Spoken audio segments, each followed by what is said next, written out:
Hello, నేను మీ CS రావు. పవన్ కళ్యాణ్ ఇప్పుడు ఢిల్లీ నుంచి ఆంధ్రప్రదేశ్ వరకు కూడా ఒక పాపులర్ పొలిటీషియన్ అయిపోయారు. మొన్నటి వరకు కూడా ఆయన ఫెయిల్యూర్ పొలిటీషియన్గా అందరికీ కనిపించారు. ఇప్పుడు ఆయన అత్యంత విజయవంతమైనటువంటి పొలిటీషియన్గా ఆయన కనిపిస్తూ ఉన్నారు ఢిల్లీ నుంచి ఆంధ్రప్రదేశ్ వరకు కూడా. ఎందుకు అనంటే నరేంద్ర మోడీ ఆయన ప్రస్తావిస్తూ పవన్ కాదు పవనం, తుఫాన్ అంటూ ఆయన ప్రస్తావించారు. పవన్ అంటే తుఫాన్ అంటూ ఆయన ప్రస్తావిస్తూ ఆంధ్రప్రదేశ్లో ఎన్డీఏ కూటమి అప్రతిహతమైనటువంటి విజయాన్ని, చరిత్రలో నిలిచిపోయేటువంటి విజయాన్ని అందించడానికి పవన్ కళ్యాణ్ ప్రధానం ఆయన అని చెప్పి ప్రస్తావించారు. దాంతో పవన్ కళ్యాణ్ యొక్క ప్రతిభ, పవన్ కళ్యాణ్ యొక్క పాపులారిటీ రాజకీయాల్లో ఆకాశానికి చేరింది. దాంతో అందరి దృష్టి పవన్ కళ్యాణ్ వైపే మళ్ళింది. ఢిల్లీలో ఎన్డీఏ కూటమి సమావేశమైనటువంటి సందర్భంగా నరేంద్ర మోడీ ప్రస్తావించినటువంటి మాటలు అవి. సో ఎన్డీఏ కూటమి సమావేశం అయిపోయిన తర్వాత ఎన్డీఏ కూటమి తరఫు నుంచి ప్రధానిగా నరేంద్ర మోడీని అభ్యర్థిత్వాన్ని ప్రతిపాదించిన తర్వాత చంద్రబాబు నాయుడు దానికి మద్దతు పలికాడు, బలపరిచారు పవన్ కళ్యాణ్. ఆ తర్వాత ప్రమాణ స్వీకారానికి కూడా ఎన్డీఏ కూటమిలో ఉండేటువంటి పార్టీలన్నీ కూడా వెళ్ళడం జరిగింది. ఆ సందర్భంగా కూడా ఫ్రంట్ రోలో చంద్రబాబు నాయుడు పక్కన పవన్ కళ్యాణ్ ఇలా ఆయనకి ప్రాధాన్యత ఇవ్వడం జరిగింది. సో ఆ ప్రమాణ స్వీకారం జరిగినటువంటి సందర్భంగా ముఖేష్ అంబానీ కూడా పవన్ కళ్యాణ్ దగ్గరికి వచ్చి ప్రత్యేకంగా అభినందించడంతో పాటు ఆయనతోటి ఫోటో దిగటానికి కూడా ఇష్టపడ్డారు. ఇదే ఒక పెద్ద హైలైట్ పాయింట్ పవన్ కళ్యాణ్కి. ముఖేష్ అంబానీ అంటే ప్రతి సెకండు క్యాల్కులేట్ చేస్తూ ఉంటారు, ప్రతి నిమిషానికి ఆయన బిజినెస్ యాంగిల్లోనే ఆలోచిస్తూ ఉంటారు. పవన్ కళ్యాణ్ని ఎందుకు ప్రత్యేకంగా ఆయన మోడీ ప్రమాణ స్వీకారోత్సవం సందర్భంగా కలిశారు, ఆయనతోటి మంత్రాలు సాగించారు అనేది ఒక పెద్ద ఇష్యూగా ఇప్పుడు తయారైంది. సో ముఖేష్ అంబానీ పలకరించాడు, ముఖేష్ అంబానీ ఫోటో తీయించుకున్నాడంటే భవిష్యత్తులో ఏదో బిజినెస్ డీల్ అయితే ఉండబోతుంది అని చెప్పి సహజంగా అనుకుంటారు ఎవరైనా సరే. సో ఆంధ్రప్రదేశ్లో ప్రభుత్వం మారిన తర్వాత ఖచ్చితంగా ముఖేష్ అంబానీ ఆంధ్రప్రదేశ్ వైపు చూసేటువంటి అవకాశం ఉంది. ఇప్పటికే ఆయన గోదావరి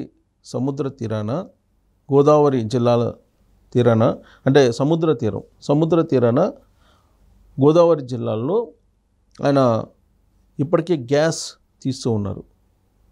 అనేక రకాల బిజినెస్లు కూడా ఉన్నాయి ముఖేష్ అంబానీకి. ఆ ముఖేష్ అంబానీ బిజినెస్ల కోసం ఆంధ్రప్రదేశ్ ప్రభుత్వంతో ఏమైనా ఒప్పందాలు చేసుకున్నటువంటి అవకాశం ఉందా? అందుకే పవన్ కళ్యాణ్ ముందుగానే ఆయన ఆలింగనం చేసుకొని మాట్లాడటం జరిగిందా అనేటువంటి అనుమానాలు వస్తూ ఉన్నాయి. ముఖేష్ అంబానీ ఎలాగో చంద్రబాబు నాయుడికి పూర్వం నుంచి కూడా పరిచయం, ప్లస్ పూర్వపు స్నేహితులు కూడా వాళ్ళిద్దరి మధ్య అన్యోన్యమైనటువంటి సంబంధాలు ఉన్నాయి, సత్సంబంధాలు ఉన్నాయి వాళ్ళిద్దరి మధ్య. సో చంద్రబాబు నాయుడు ఎలాగూ ముఖేష్ అంబానీ చంద్రబాబు నాయుడుతోటి మాట్లాడుకున్నటువంటి అవకాశాలు, అలాగే అలాంటి స్నేహభావం వాళ్ళిద్దరి మధ్య ఉంది, అధికారంలో చంద్రబాబు నాయుడు ఉన్నా లేకపోయినా. కానీ పవన్ కళ్యాణ్ ప్రత్యేకంగా ముఖేష్ అంబానీ కలవడం అనేది కూటమిలో కీ రోల్ పోషిస్తున్నాడు పవన్ కళ్యాణ్ అనేటువంటి విషయాన్ని తెలుసుకున్నటువంటి ముఖేష్ అంబానీ ఫర్దర్గా తమ బిజినెస్లకి అభ్యంతరాలు లేకుండా ముందుగానే ఒక గాలం వేసేలాగా ఆయన అలాంటి ఆలింగనం లేదంటే ఆయన కలవడం చేశాడా అనేది కూడా ఒక చర్చ నడుస్తూ ఉంది. వాస్తవంగా రిలయన్స్ కంపెనీకి చంద్రబాబు నాయుడు 2014-2019లో అధికారం ఉన్నప్పుడు భారీ ఎత్తున భూములు ఇచ్చారు వాళ్ళ బిజినెస్లని ఇక్కడ నెలకొల్పడానికి రిలయన్స్కి. సో రాబోయేటువంటి రోజుల్లో ఖచ్చితంగా రిలయన్స్ కంపెనీ ఒక భారీ ప్రాజెక్టులతో రాబోతూ ఉంది అని చెప్పి మనం చెప్పచ్చు. ఇప్పుడు డేటా సెంటర్ లాంటిది కూడా పెట్టేటువంటి అవకాశం ఉందని చెప్పి కూడా అంటూ ఉన్నారు. సో రిలయన్స్ కంపెనీ ఆంధ్రప్రదేశ్కి అది కూడా అమరావతికి రాబోతుంది అనేది గతంలో వినిపించిన మాట. ఇప్పుడు మళ్ళీ అది వచ్చేటువంటి అవకాశం ఉంది. దానికి దాదాపుగా చాలా తక్కువ రేటుకే భూముల్ని చంద్రబాబు నాయుడు అప్పట్లో ఇస్తూ రిలయన్స్ అధినేత ముఖేష్ అంబానీ చాలా లైజనింగ్ చేస్తూ ఉంటారు. జగన్మోహన్ రెడ్డి ముఖ్యమంత్రి అయిన వెంటనే జగన్మోహన్ రెడ్డితో లైజనింగ్ చేసి ఆయన పరిమాణత్వానికి రాజ్యసభ కూడా ఇప్పించుకోవడం జరిగింది వైఎస్ఆర్ కాంగ్రెస్ పార్టీ తరఫు నుంచి. అంటే అధికారంలో ఎవరు ఉంటారు, ఎవరు రాబోతున్నారు అనేది ముందుగానే గ్రహించి బిజినెస్ పీపుల్ ఎవరైనా వ్యాపారవేత్తలు కానీ, వాణిజ్యవేత్తలు కానీ, పారిశ్రామికవేత్తలు కానీ ప్రభుత్వంలో ఉండేటువంటి పెద్దలతోటి లైజనింగ్ జరిపేటువంటి ప్రయత్నం చేస్తూ ఉంటారు. దాంట్లో భాగంగానే పవన్ కళ్యాణ్ని కలిశారు అనేది ఒక చర్చ అయితే, అసలు ముఖేష్ అంబానీ అలాగే పవన్ కళ్యాణ్ ఇద్దరు కలిసిన తర్వాత పవన్ కళ్యాణ్ తోటి సినిమాలు తీసేటువంటి నిర్మాతల్లో మాత్రం ఒక టెన్షన్ మొదలైంది. ఎందుకనంటే పవన్ కళ్యాణ్ రాజకీయాల్లో బిజీ అయిపోతే ఇప్పుడు ఆన్గోయింగ్ ఉన్నటువంటి ప్రాజెక్ట్స్ ఏవైతే ఉన్నాయో హరిహర వీరమల్లు కానీ, ఉస్తాద్ భగవత్ కానీ, లేదా ఓజీ లాంటి సినిమాలు కానీ ఇవే ఆల్రెడీ అవి షూటింగ్స్ జరుగుతూ ఉన్నాయి. షెడ్యూల్స్ లేక అవి ఆగిపోయినాయి చాలా కాలంగా కూడా. ఈ ఎన్నికల సందర్భంగా ఎన్నికల ప్రచారంలో బిజీగా ఉన్నటువంటి పవన్ కళ్యాణ్ వాళ్ళకి షెడ్యూల్ ఇవ్వలేకపోయారు. దీంతో ఆ నిర్మాతలు భారీగా నష్టపోయేటువంటి ప్రమాదం ఉంది. సో ఈ నేపథ్యంలో ఆయన బిజీగా ఉండి ముఖేష్ అంబానీ తోటి మంత్రాలు సాగించేటువంటి స్థాయికి పవన్ కళ్యాణ్ వెళ్ళిపోయారని అంటే అటు ఢిల్లీలో ఇటు ఆంధ్రప్రదేశ్లో రాజకీయాల్లో ఆయన బిజీగా మారిపోయేటువంటి అవకాశం ఉంది.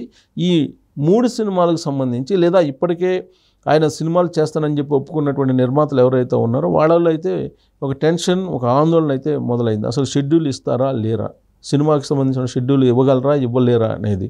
ఇంకోవైపు ఆంధ్రప్రదేశ్లో ఆయన ప్రతిపక్ష నేతగా ఉన్నారు. ప్రతిపక్ష నేతగా ఉంటూనే క్యాబినెట్లో చేరాలని కూడా నిర్ణయం తీసుకున్నారు. ఒకవైపు క్యాబినెట్ తీసుకొని క్యాబినెట్లో ఉంటూ మంత్రిగా ఉంటూ ఇంకొక వైపు ప్రతిపక్ష నేతగా పాత్ర పోషిస్తూ మరోవైపు సినిమాలు తీసేటువంటి అవకాశం ఉందా, అంత టైం అసలు పవన్ కళ్యాణ్కి ఉంటుందా అనేది ఇప్పుడు నిర్మాతల్లో ఒక చర్చనీయాంశమైంది. వాళ్ళలో ఒక టెన్షన్ కూడా మొదలైంది. ఎందుకంటే కోట్ల రూపాయల ప్రాజెక్ట్స్ అవన్నీ కూడా కొన్ని వందల కోట్ల రూపాయలు పెట్టిన తర్వాత ఆ సినిమాలు సకాలంలో విడుదల కాకపోతే కనుక భారీగా నష్టపోయేటువంటి అవకాశం ఉంది. సో కాబట్టి ఇప్పుడు వాళ్ళల్లో ఒక పెద్ద టెన్షన్ మొదలైంది.